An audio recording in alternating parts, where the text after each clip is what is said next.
ओम नमस्ते जी। आइए आज की चर्चा प्रारंभ करते हैं। यजुर्वेद के द्वितीय अध्याय का 7वां मंत्र।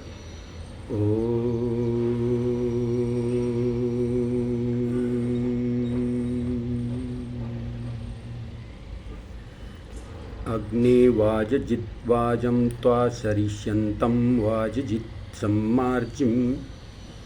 सम्मार्जमि नमो देवेभ्यः स्वधा पितृभ्यः स्वेम मे भूयास्तम।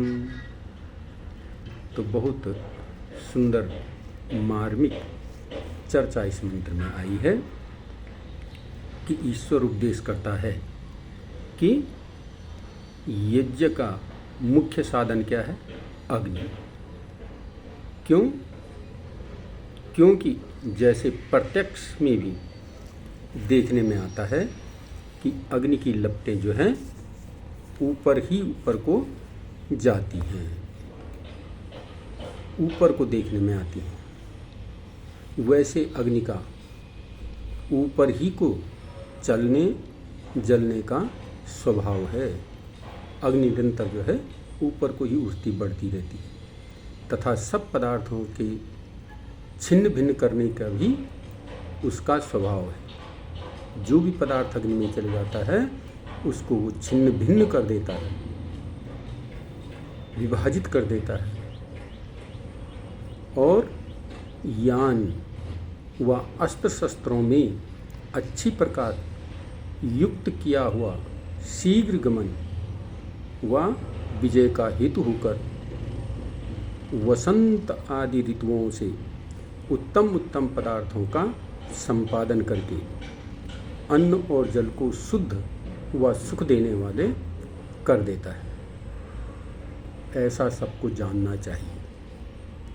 तो बड़ी सुंदर यहाँ पर अग्नि की बात दी गई है कि अग्नि में जो भी पदार्थ हम डालते हैं, अग्नि का स्वभाव है उसको ऊपर उठाना, उसको हल्का करके ऊपर पहुँचाना और उसके परमाणुओं को छिन्न भिन्न कर देना, सूक्ष्म कर देना और छिन्न भिन्न करके उनको जो है स्वच्छ और पवित्र कर देना। और इसी कारण से जितने भी यान, वायुयान, ग्रह, उपग्रह बनते हैं, इनमें विशेष प्रकार अग्नि का समावेश किया जाता है। अग्नि के कारण ही ये सारी चीज़ें ऊपर को उठती हैं, आकाश को उड़ती हैं या तीव्र गति से दौड़ती हैं। अनेक प्रकार की जो है यानों का साधन किया गया है, अनेक प्रकार के व्यवस्थाएं की गई हैं। गाड़ियां चलती हैं, ट्रेन चलती हैं, बड़ी बड़ी सुपर फास्ट ट्रेन, किसके माध्यम से? अग्नि और जल के माध्यम से। तो हमें इन चीज़ों को जान करके इनसे ठीक ठीक उपयोग ले करके अपने जीवन को सफल और सार्थक करना चाहिए। और शीघ्र क्या है? जल्दी जल्दी पहुंचाने वाला है, जगह जगह पहुंचा देता है और अन्न और जल को शुद्ध करता है। वायु जल की शुद्धि करता है, उस शुद्ध जल से जो है अन्न शुद्ध होता है।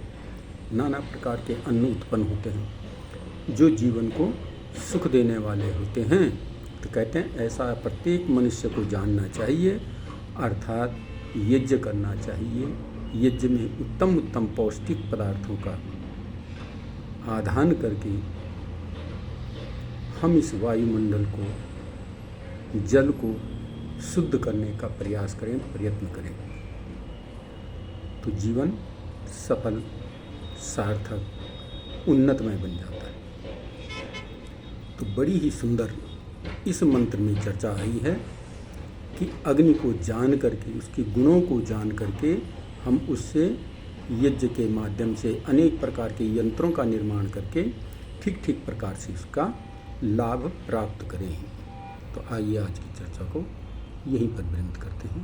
ओम शांति।